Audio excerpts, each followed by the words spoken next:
अस्सलाम students, welcome back to team teaching. और आज हम शुरू करेंगे बायोलॉजी का चैप्टर 2।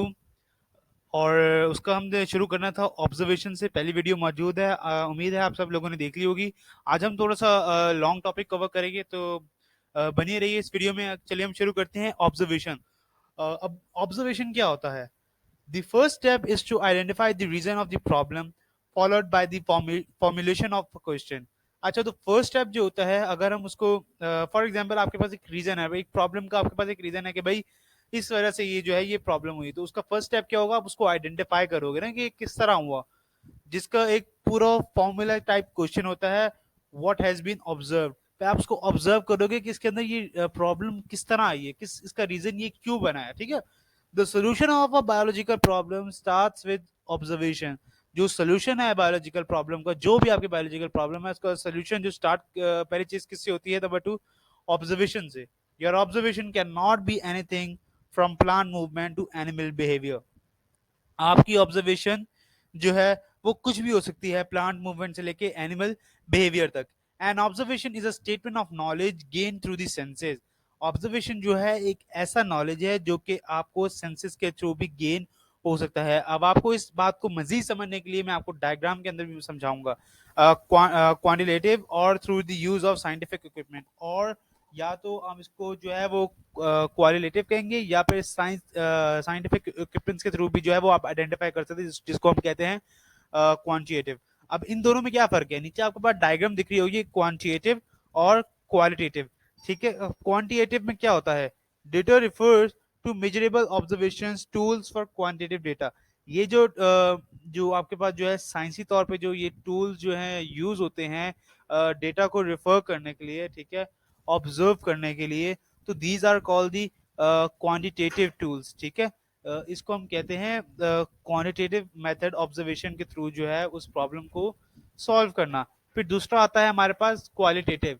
क्वालिटेटिव जो होता है वो आप डिफरेंट फाइव सेंसेस से जो है वो जैसे फॉर एग्जांपल मैं आपको और मजीद समझाने के लिए आपको बताऊं कि अगर किसी क्राइम होता है, ठीक है, और हमें किसी बंदे पे शक होता है, तो पुलिस क्या करती है? उसको ऑब्जर्व करती है कि वो घबरा रहा है, पसीने आ रहे हैं। तो हमारे पास सब तो इस मस्जिद को समझने के लिए डायग्राम क्या दिए हुए है?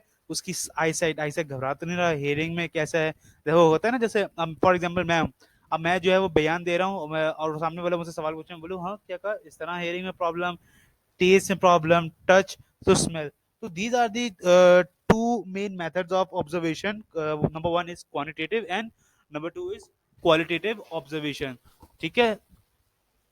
तो ये दो मेथड होते हैं जिनके थ्रू आप जो है वो ऑब्जर्वेशन कर सकते हैं। About 280 million people suffer from malaria in over 100 countries. 280 million लोग जो हैं वो सफर करते हैं मलेरिया से 100 कंट्री में। और more than 2 million die every year from this disease. और 2 मिलियन से ज्यादा लोग जो हैं वो इससे मर जाते हैं इस डिजीज से। ठीक है।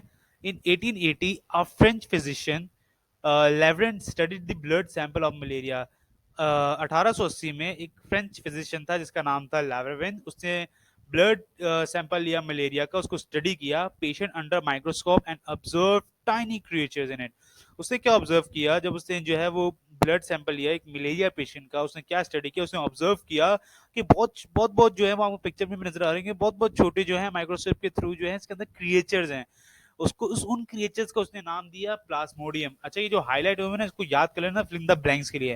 नो डाउट मैं आपको ये पूरी बुक खत्म करने के बाद जो है वो इसके क्वेश्चन आंसर मोस्ट इंपॉर्टेंट जो है वो, और फिलिंग द ब्लैंक्स भी एक जगह करके दूंगा, लेकिन जो की पॉइंट्स है वो भी आप कर लीजिएगा observe. So the observation was made that the Plasmodium is present in the blood of malaria patient. जो प्लाज्मोडियम था, जो ऑब्जर्वेशन उसने क्या किया कि प्लाज्मोडियम जो है वो मलेरिया के अंदर, मलेरिया पेशेंट्स के अंदर प्लाज्मोडियम ज्यादा होता है। अब प्लाज्मोडियम को समझने के लिए ये आपके सामने एक तस्वीर आ रही होगी पर्पल सी, these are called the plasmodium in the blood sample of malaria patients. फिर हम बात करते हैं आफ्टर ऑब्जर्वेशन। आपको उम्मीद करता हूं आपको ऑब्जर्वेशन समझ में आई होगी। अब ऑब्जर्वेशन के बाद हमारे पास आता है हाइपोथेसिस। अब व्हाट इज हाइपोथेसिस, मैंने आपको ऑलरेडी ऊपर समझा चुका हूं।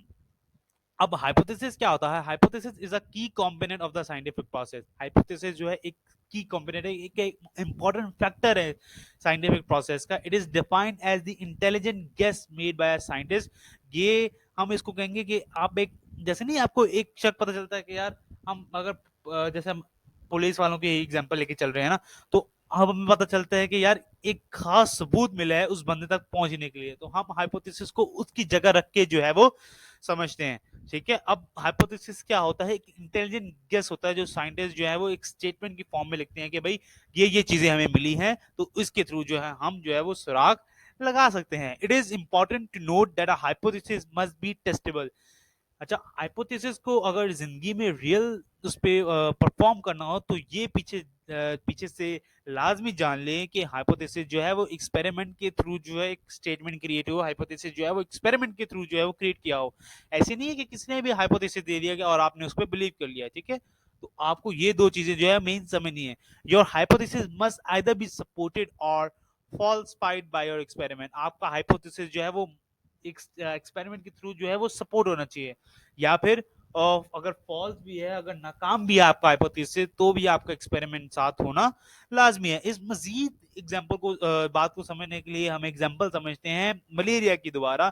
इन malaria case an intelligent guess is made after observation. Malaria case में क्या होता है, इंटेलिजेंट गेस लगाया जाता है, और जब आपने जो है वो ऊपर आपने पढ़ा कि ऑब्जर्वेशन जब उस फ्रेंच साइंटिस्ट ने किया कि प्लाज्मोडियम जो है वो is the cause of malaria, but it is the only a guess which can be presented as hypothesis. अब आपने देख लिया ना, उसको उसने ऑब्जर्व किया है माइक्रोस्कोप के थ्रू, फिर उसको पता चला कि भाई प्लाज्मोडियम टाइप का क्रिएचर होता है जो कि मलेरिया के अंदर जो है वो पाया जाता है, मलेरिया पेशेंट्स के अंदर।